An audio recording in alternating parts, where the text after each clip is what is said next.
Howdy folks, doing a video. Not going to do this one as a live stream. I've been having a problem lately with, hang on a sec, naturally got the video going and didn't have the hand strap on, which is pretty dumb. Let's fix that, sorry about the jiggle cam. So yeah, had a problem lately where, YouTube won't let me live stream to it, so it won't let me just post these updates directly, which is a drag.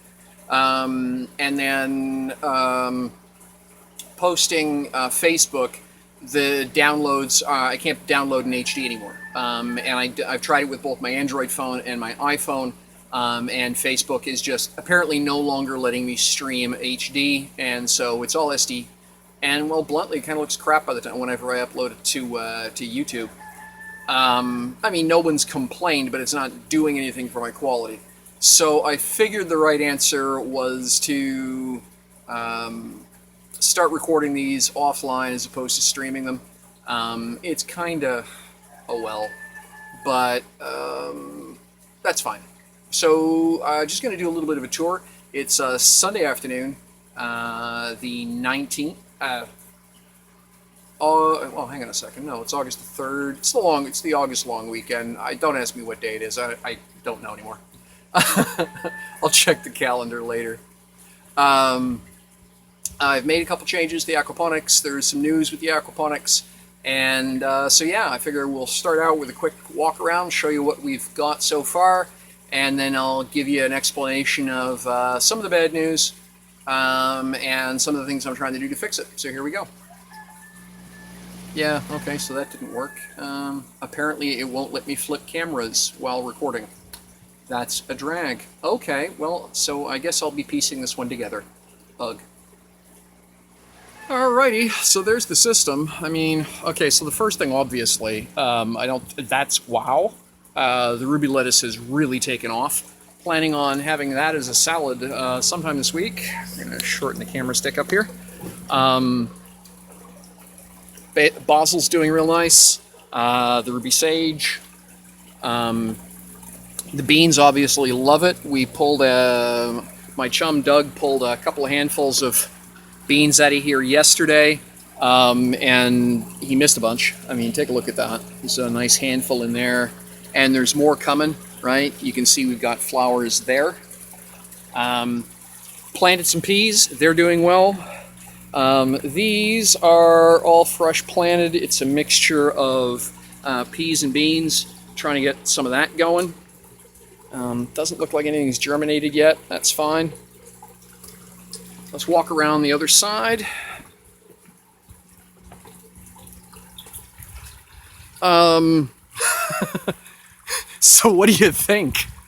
So look at the nasturtiums. They have gone absolutely berserk, right? And this is fantastic. Look at the flowers. Beautiful. Tomatoes are doing well.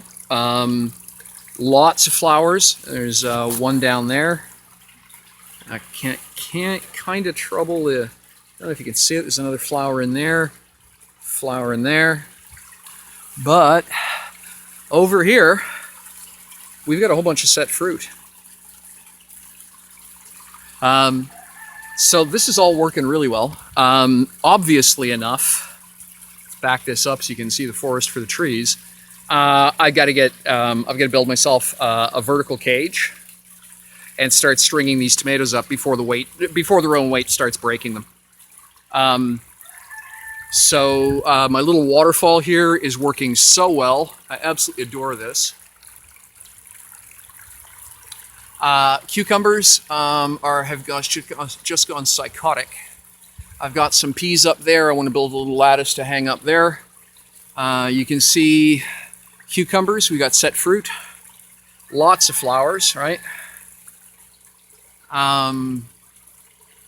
So yeah, I got set fruit all over these, which is so good. So deep buried in the forest, there's also some friend of ours gave us some spinach. That's that plant there, obviously enough. The Chinese broadleaf chive, which is this one here. We've taken 2 full handfuls of that out already, and it just keeps growing back with a vengeance. We've got all kinds of stuff in here, and it's just, I actually need to weed, or I need to thin or something. We got, in the back here, we've got other stuff that's growing up. I think that's radish. So, yeah, it's actually, I actually have enough plant here at this point that with all of this, I could put another grow bed in here and just subdivide this by half. And I really wish I could. So this is, from the other side. I'll jack the camera up so you can see a bit better.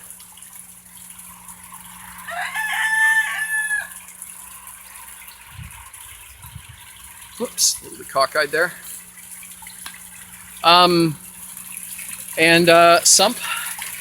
You'll notice I got a concrete block in there, down over here. That's because we have a frog living in our sump as well as the goldfish. So I gave him a little space. He could, basically, I wasn't sure if he was living there or trapped if he'd gone for a swim and then couldn't get back out.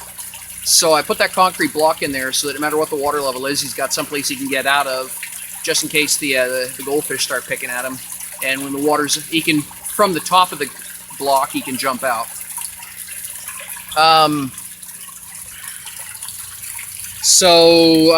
Filter, my rate of flow coming into that filter is now high enough that I'm overflowing it. I got to figure out, that's new.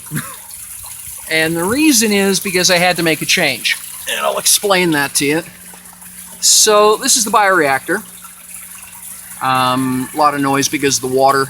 But you'll notice there's now an air line that goes inside. So what it is that about 30 centimeters down, I've got an air stone. That air stone is running essentially this as an airlift pump. And the reason is to keep most of this pipe out of the water. As you can see there. And for that outlet valve as well, to keep as much of that out of the water as I can. And the reason is we were having circulation problems, just not able to move. I did the right thing for the wrong reasons with predictable results. So as a reminder, water comes out of the bottom of my fish tank via that piece of white pipe into this tank, which is a settling tank. And you can see it's quite full. And the reason is that we're having problem moving water from tank to tank. And the reason is there's just not enough elevation difference between this tank, and that tank. So these tanks all want to sit at about the same height, and they don't tend to want to empty. So that's causing problems where if the water pump shuts off, it burps, if you will, toxic water back into the fish tank with predictable results. I've probably lost 1 or 2 fish as a result of that before I figured out what was going on. Just a sec, be right back. So yeah, so I just turned the water down, turned the pump off just to knock a bit of the noise down for a minute. So yeah, I was having a problem, like I say, where I just not moving enough water between the tanks. So by making that tank back there, my bioreactor, my moving bed bioreactor,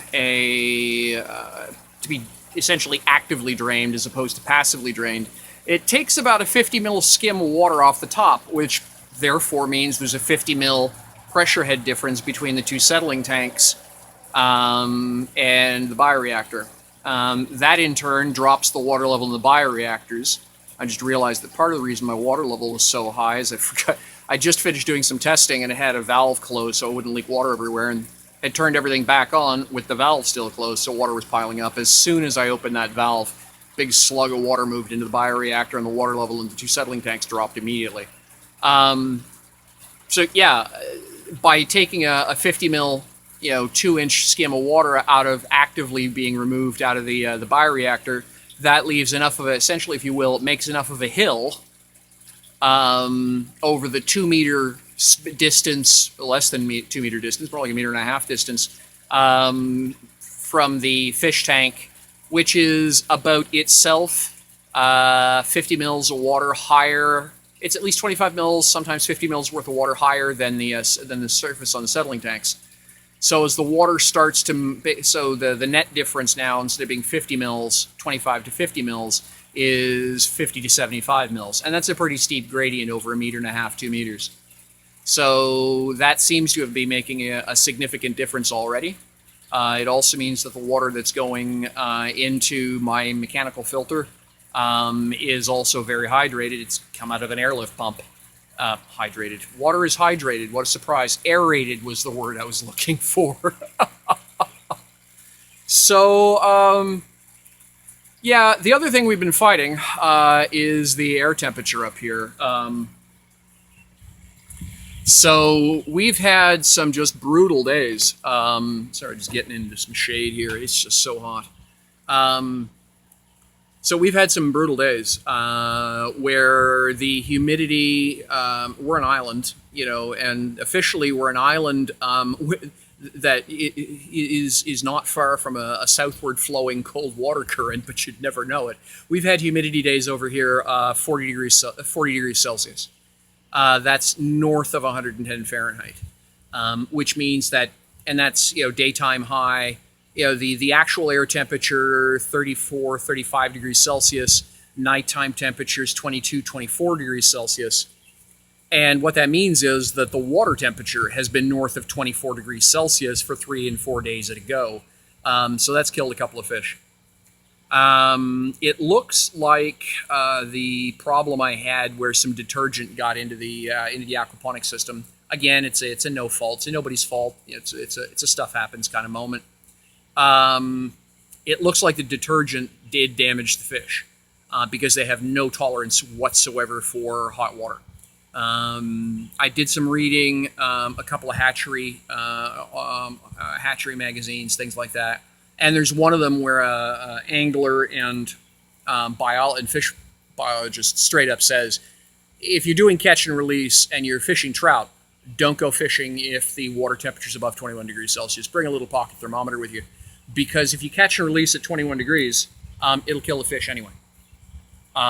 Sorry, being attacked here by a mosquito. The water temps cause such stress in the fish that it's not oxygen deprivation, it's not low oxygen in the water, because that's what I was thinking, was that the problem was that because the water was warm, it was dipping the oxygen, but I'm pumping 75 liters of air a minute into the system. A full third of that goes into an aeration stone at the bottom of the main fish tank. So that's 25 liters a minute of air at 2% oxygen. I can saturate that tank in less than 30 minutes. So I'm pretty sure I was pretty sure the problem wasn't water chemistry. My chemistry all looked good now. The system is back to being fully cycled. I knew that my oxygen numbers should be good. The math tells me they should be good. So even a few percent dip in available oxygen due to water temperature shouldn't explain the mortality I was seeing. I was losing a fish or two every day at one point. And then I read this article, and it turns out it has nothing to do with that. It's just straight up heat stress. If the fish are already injured, if the fish are already stressed, anything above 24 degrees Fahrenheit, 24 degrees Celsius is going to be fatal, particularly for periods in excess of 24 hours. And, well, we had almost a week of that. So that's pretty bad. I mean, that's pretty harsh. Back. Sorry about that. Had a problem. Using my Android phone as my camera, and it ran out of space on it. So anyway, easy enough. Miracles of modern technology. Downloaded them off, got them sitting on my MacBook, and cleaned the space off. Finished up the video. So supper's about ready. So this will be quick. So yeah, so far, all in all, like I said, the temperature has turned out to be my number one enemy. I guess if there's sort of there's been a few things. I mean, as I've commented, getting the system half torn apart, only to find out that I suddenly didn't have the financing I thought I did to get it all put back together, has certainly hurt me. Because, some of the design considerations. Hang on a second, just adjusting the arm here. Some of the design was based on being able to do a couple more things that I just don't have the capital to do. Aquaponics is not cheap. Anybody who tells you it is doesn't understand the problem. Unless you happen to work for a plumbing supply store where they throw stuff out every day, and you've got a friend who happens to work for an industrial tank supply store where they happen to throw stuff out every day. The most basic aquaponics systems are still going to cost you money. They're going to cost you money. They're going to cost you time. So I was looking at the long-range forecast. It's looking like we're going to get a break in terms of temperature.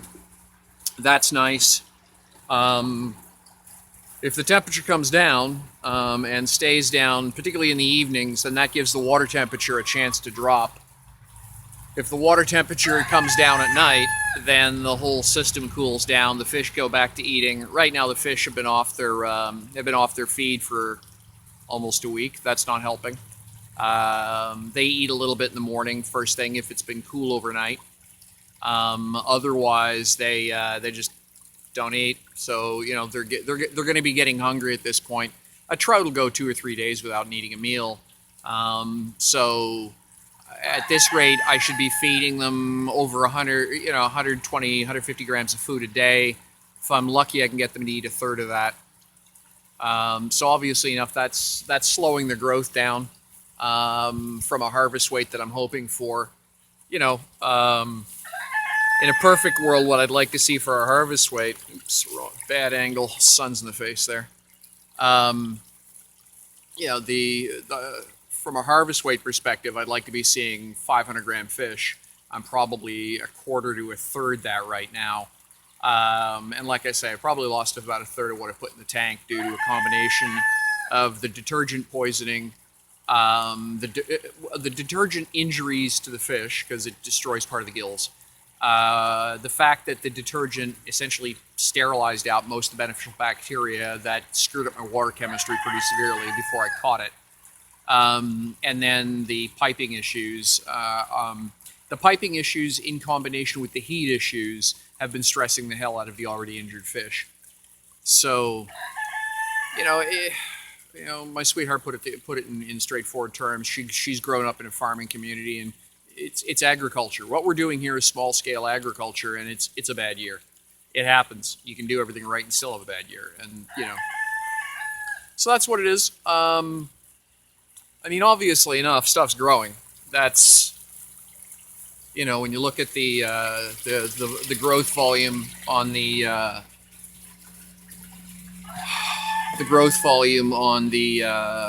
even just right there, the lettuce in a week has just, now that most of the problems are straightened out, the lettuce has gone foolish.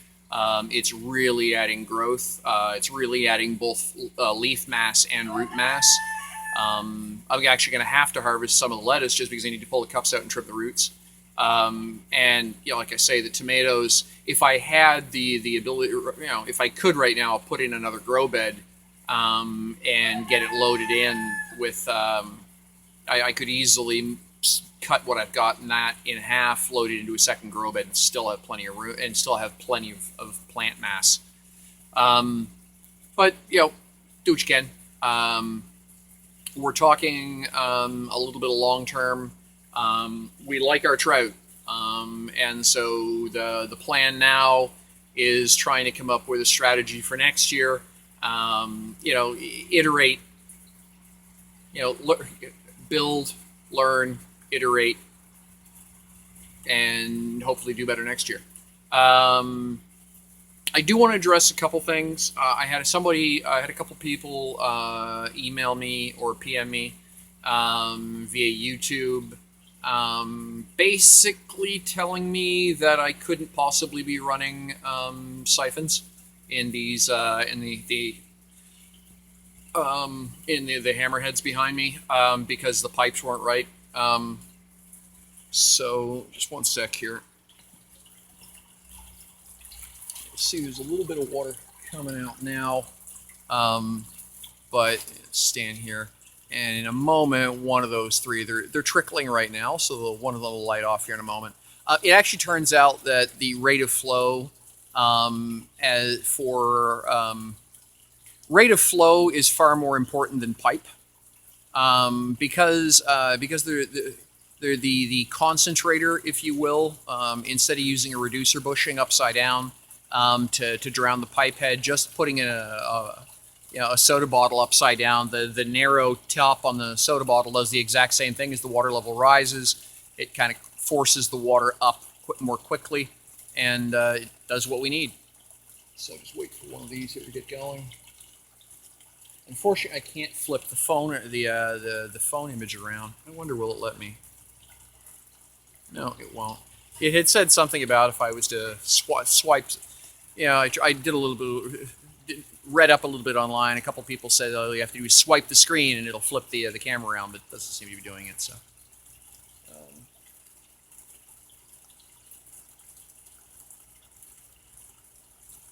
Anyway, let's see here. Oh, this one here will do. Oh, there we go. Oh, if you can see it, this one here just lit off. And that's actually a good one because the piping is completely weird on that one. But that just ran as a siphon by itself. So there you go. You saw it. It did it. Likewise, hey, look, it's siphoning.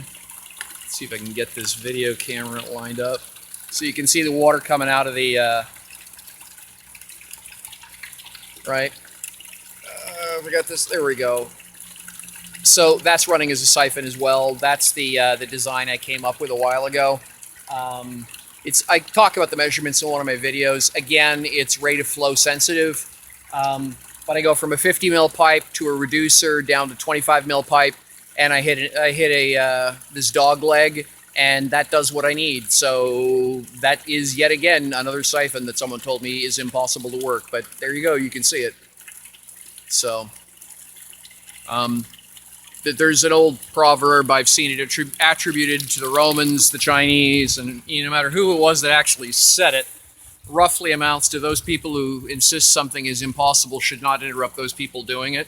So for those of you who insisted that, no, those aren't siphons, well, I'm doing it, so I guess they are. Thanks. There's an awful lot of experience you can get by doing in aquaponics, and less of it that you can get by reading. Reading is a good place to start, but it is not the be-all, end-all. And I guess that's the end of my snark. So I'm going to wrap up the video at this point. Supper's going to be hitting the table right soon, and I suspect in a moment I'm also going to get the ping from my camera telling me I'm out of space again. So it's probably a good time to wrap it up. Thanks so much for joining me. I'll be posting this link to those folks following me on Facebook. Probably also post the link via Twitter, because I know there are some people who are following my aquaponics adventures via my blog site, Twitter, and via my blog site and Twitter. And of course, this will be getting uploaded directly to YouTube. That's half the point that I'm actually switching the recording format away from the live stream format. So there you go. Thanks very much, folks. As always, comments, questions, suggestions in the section below. Love to hear from you. And I hope whatever you guys are building, whatever you guys are planting, growing, sorry, being mauled by mosquitoes here, is going well. I hope that growing conditions are not beating you up as badly as they've been beating me up over here. But it looks like I'm going to get a happy ending out of it. I was starting to doubt a little bit. While that gets dark, if I put the camera over there. No. The sun's starting to set, so... I was starting to doubt getting a happy ending out of this, but it looks like a little bit of perseverance goes a long way. So thanks very much, folks. Take care of yourselves. Have fun with whatever you're doing. I hope your gardens are growing well. And I'll see you in a week or two with the next update. Bye-bye.